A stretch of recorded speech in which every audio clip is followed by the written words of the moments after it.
Alkisah di sebuah desa, suatu hari hiduplah seorang penebang kayu yang berusia 36 tahun.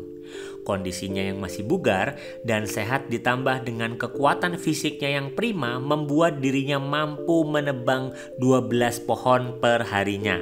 Sang penebang kayu ini pun terlihat sangat membanggakan kemampuannya di depan penebang kayu lainnya.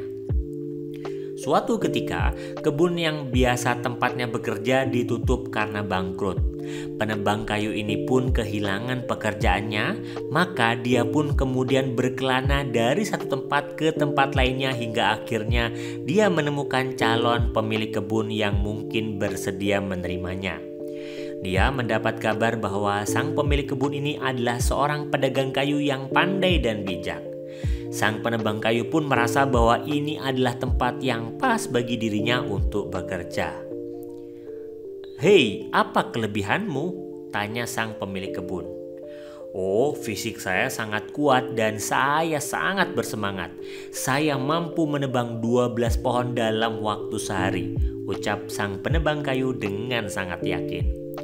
"Oke, kamu saya terima. Saya ingin lihat kemampuanmu dalam beberapa minggu ke depan," ucap sang pemilik kebun. Pemilik kebun akhirnya mendapatkan seorang pekerja yang dicari selama ini untuk menebang pohon di kebunnya yang sangat luas. Karena gaji yang dijanjikan dan kondisi kerja yang bakal diterima sangat baik, sehingga si calon penebang pohon ini pun bertekad untuk bekerja sebaik mungkin. Keesokan harinya, dia pun memulai pekerjaannya lebih pagi dengan tujuan agar mampu mendapatkan hasil yang banyak hingga sore hari nanti. Tampaknya, sang penebang kayu tergiur dengan potensi penghasilan yang bisa dia dapatkan nanti. Hal ini karena sang pemilik kebun menawarkan gaji sesuai dengan jumlah pohon yang bisa dia tebang. Apabila dia mampu menebang dalam jumlah banyak, maka penghasilannya pun akan semakin besar. Sebelum mulai bekerja, si majikan memberikan sebuah kapak dan menunjukkan area kerja yang harus diselesaikan dengan target waktu yang telah ditentukan kepada si penebang pohon. Jam kerjanya dimulai pukul 8 pagi dan berakhir pukul 5 sore. Hari pertama bekerja, sang penebang kayu mulai bekerja pukul 6 pagi atau 2 jam lebih awal dari yang ditargetkan, dan dia berhasil merobohkan 13 batang pohon. Sang penebang kayu tampak puas dengan hasil yang mampu dia peroleh. Sore hari, mendengar hasil kerja si penebang, sang majikan terkesan dan memberikan pujian dengan tulus. "Hasil kerjamu sungguh luar biasa. Saya sangat kagum dengan kemampuanmu menebang pohon-pohon itu. Belum pernah ada yang sepertimu sebelum ini. Teruskan bekerja seperti itu." Sangat termotivasi oleh pujian dari majikannya, keesokan hari si penebang bekerja lebih keras lagi. Dia memulai bekerja pukul 5 pagi dan mencoba mengakhiri jam kerjanya pukul 6 sore. Tetapi di hari ini dia hanya berhasil merobohkan 12 batang pohon. Pencapaiannya terlihat menurun walaupun dia berusaha mencoba menambah jam kerjanya. Hari ketiga, dia bekerja lebih keras lagi dari hari-hari sebelumnya. Dia mulai bekerja dari subuh yaitu sekitar 4 pagi dan mengakhiri pekerjaannya pukul 7 malam. Tetapi hasilnya tampaknya tetap tidak memuaskan dan bahkan mengecewakan. Semakin bertambahnya hari, semakin sedikit pohon yang berhasil dirobohkan. "Sepertinya aku telah kehilangan kemampuan dan kekuatanku. Bagaimana aku dapat mempertanggungjawabkan hasil kerjaku kepada majikan?" pikir penebang pohon merasa malu dan putus asa. "Atau jangan-jangan pekerjaanku ini ada yang mensabotase.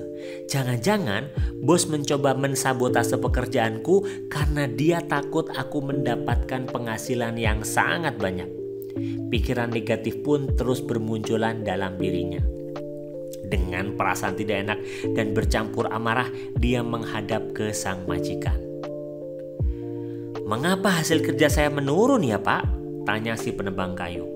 Mendengar pertanyaan tersebut, sang pemilik hanya tersenyum. "Maksud Bapak tersenyum itu apa?" tanya sang penebang kayu dengan gusar. Saya hanya ada satu pertanyaan untuk kamu. Apa yang kamu lakukan setiap harinya? Tanya sang pemilik. Maksudnya? Saya jelas dong, setiap hari saya bekerja keras menebang pohon, Pak, ungkap penebang kayu dengan nada yang semakin meninggi. Oke, saya tanya lagi ke kamu. Apa yang kamu lakukan setiap hari?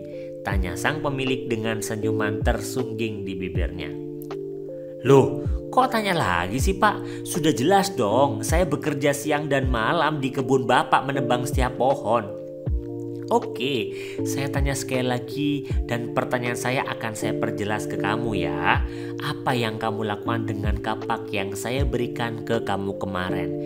Tanya sang pemilik kebun dengan pelan dan bernada bijaksana. Maksudnya, Pak? Ya, saya pakai setiap hari untuk menebang pohon dong kapaknya. Bukannya fungsinya memang itu? Tanya penebang kayu dengan raut muka bingung. Pernahkah kamu mengasah kapaknya di dalam hari-harimu? Tanya sang pemilik kebun. Mengasah kapak? Saya nggak punya waktu untuk itu. Saya sangat sibuk setiap hari menebang pohon dari pagi hingga sore dengan sekuat tenaga, kata si penebang. Satu hal yang kamu harus pelajari kembali adalah cara kamu dalam bekerja. Oke, setiap harinya saya lihat kamu memang bekerja sangat keras dari pagi hingga malam. Kamu tidak segan mengeluarkan semua tenaga yang dibutuhkan. Namun, sadarkah kamu bahwa untuk mampu menebang pohon, kamu tidak hanya membutuhkan kerja keras. Kamu juga membutuhkan kapak yang tajam agar kamu bisa menebang lebih banyak pohon dengan cepat. Itu sebabnya kamu tidak boleh lupa mengasah kapak yang kamu gunakan tersebut setiap harinya. Jangan hanya fokus bekerja keras, namun cobalah bekerja cerdas. Ingat hari pertama kamu kerja? Dengan kapak baru dan terasah, maka kamu bisa menebang pohon dengan hasil luar biasa. Hari-hari berikutnya, dengan tenaga yang sama, menggunakan kapak yang sama tetapi tidak diasah, kamu tahu sendiri hasilnya semakin menurun. Maka, sesibuk apapun, kamu harus meluangkan waktu untuk mengasah kapakmu agar setiap hari bekerja dengan tenaga yang sama, tapi hasilnya lebih maksimal. Maka, kamu boleh saja bekerja keras, tapi belum tentu kamu produktif. Mengapa demikian? Karena kamu bekerja keras, tapi hasilmu terus menurun seperti yang terjadi saat ini. Sekarang, mulailah mengasah kapakmu dan segera kembali bekerja, perintah sang majikan. Sambil mengangguk-anggukan kepala dan mengucapkan terima kasih, si penebang kayu berlalu dari hadapan majikannya untuk mulai mengasah kapak. Kisah di atas dapat menjadi pembelajaran tentang bagaimana produktivitas tim kita sangat penting untuk tetap dijaga sebagai melalui sebuah proses pembelajaran. Karena pembelajaran itu layaknya kita mengasah kapak atau gergaji tadi. Namun masalahnya setiap hari dari pagi hingga malam hari bisa jadi tim kita yang tentunya atas arahan kita juga sebagai leadernya seolah terjebak dalam rutinitas terpola. Sibuk, dan sibuk. Sehingga seringkali baik kita sebagai leadernya maupun tim kita akhirnya melupakan sisi lain yang sama pentingnya sebenarnya, yaitu istirahat sejenak, mengasah dan mengisi hal-hal baru untuk menambah pengetahuan, wawasan dan spiritual. Maka, sesibuk-sibuknya diri kita sebagai seorang leader, wajib hukumnya untuk tetap mengembangkan tim yang kita kelola saat ini hingga akhirnya ia bisa menjaga produktivitas kerjanya yang pada akhirnya bisa meningkatkan performa organisasi di masa depan nanti.